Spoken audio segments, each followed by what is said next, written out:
Hey, Business Law 421. My name is Harmony Mannion, and this presentation represents the basics of what you should know about gender discrimination under the Civil Rights Act.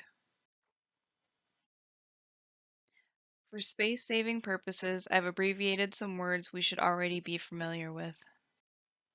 Title VII under the Civil Rights Act was enacted in 1964 and covered a large range of classes the law protects, including race, color, religion, sex, national origin, and more. According to archives.gov, gender was added at the last minute.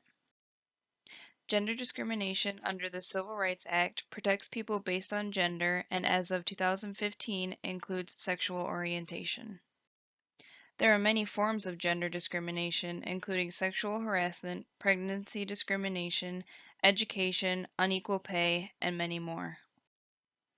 Counterparts of this law include the Civil Rights Act of 1991, which provides monetary damages in case of intentional employment discrimination, and the Equal Pay Act of 1963 that prohibits discrimination based on gender and pay for similar work under similar conditions.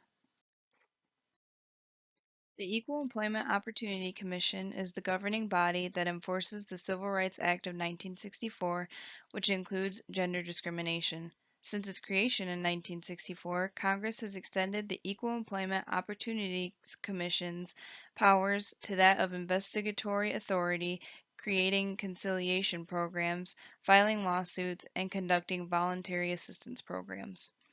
The Equal Employment Opportunity Commission provides every business with a poster that describes the federal laws prohibiting job discrimination.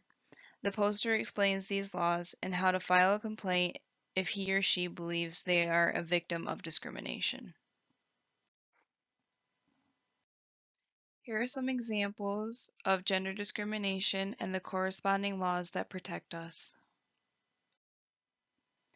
Gender discrimination takes many forms, including but not limited to sexual harassment, which, in brief, is unwanted sexual advances, denial of promotion, hiring, and wrongful termination based on pregnancy, denial of obtaining credit under any circumstance, denial of selling, renting, and financing housing, being paid different wages for the same type of work, and being denied education or acceptance into colleges or schools. One example in the news of gender discrimination occurred when a female firefighter claimed she was targeted and harassed by her peers as well as her battalion chief based on her gender.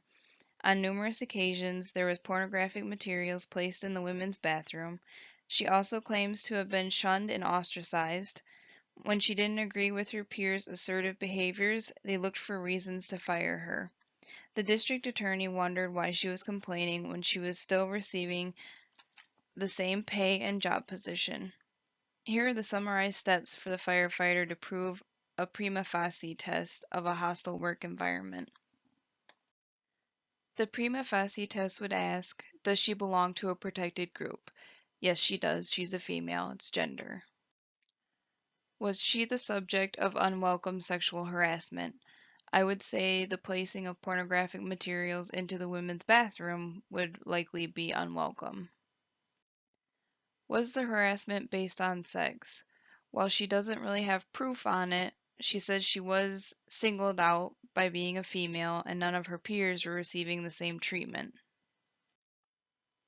Was the harassment sufficiently persuasive to affect a term, condition, or privilege of employment? While she was still getting the same pay and the same position, her job was made a little harder based on their ridicule. Lastly, the employer knew or should have known about the harassment and failed to take prompt corrective action. According to her attorney, he claims that she had complained numerous times and the district had done nothing.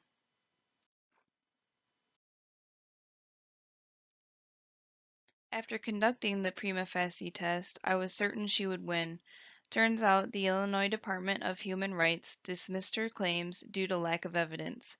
She had also had disagreements with the courts in the past, which resulted in a 2-day suspension and a written reprimand.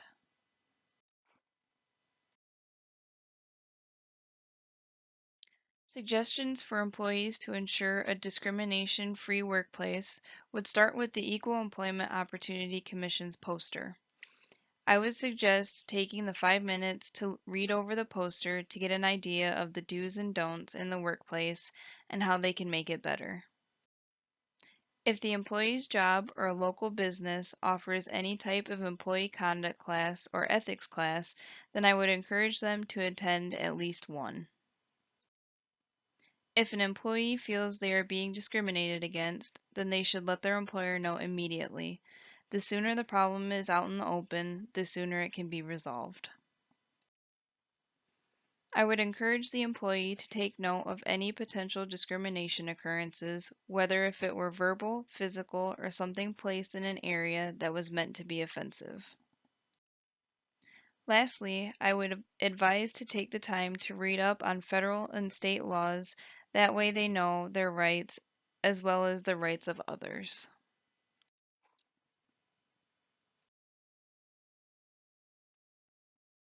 All right, everyone, that concludes my presentation.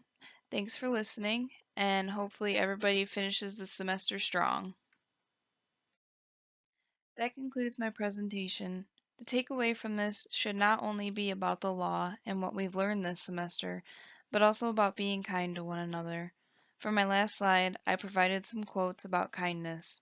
Hopefully they will inspire you to do something nice for someone, even if it's just a compliment. Thanks for listening, and finish the semester strong.